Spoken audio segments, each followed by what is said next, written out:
Let me say something that might change how you see yourself. You are not bad with money. You were never taught. And those are two very different things. Most people feel embarrassed about money. They avoid checking their bank app. They don't understand investing. They feel behind. They assume it's their fault. It's not. Schools don't teach financial literacy. Most parents were never taught either. Jobs don't explain taxes, retirement accounts, or investing. And then society expects you to just figure it out. Not knowing something you were never taught is not stupidity. It's exposure. If you've never seen how money works, of course it feels confusing. Finance isn't complicated. It's just poorly explained. Money follows rules. Income, spending, saving, investing. That's it. It's not magic, it's math. But when people start throwing around words like assets, equities, compound interest, Roth IRA, it sounds like a different language. So, people shut down. Here's the shift.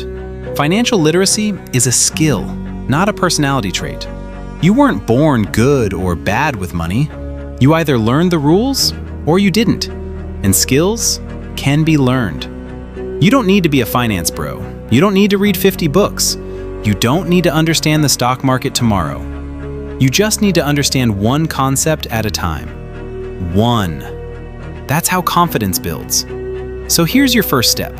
Not investing, not budgeting perfectly, not cutting everything fun, just this.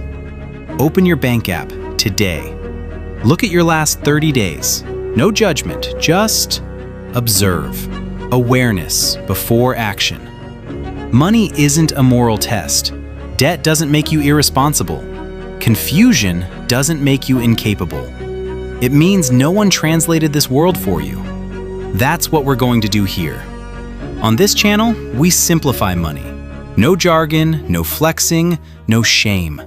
Just clear explanations and practical steps. Because financial literacy isn't optional if you want freedom. It's the foundation. You're not behind. You're just getting started.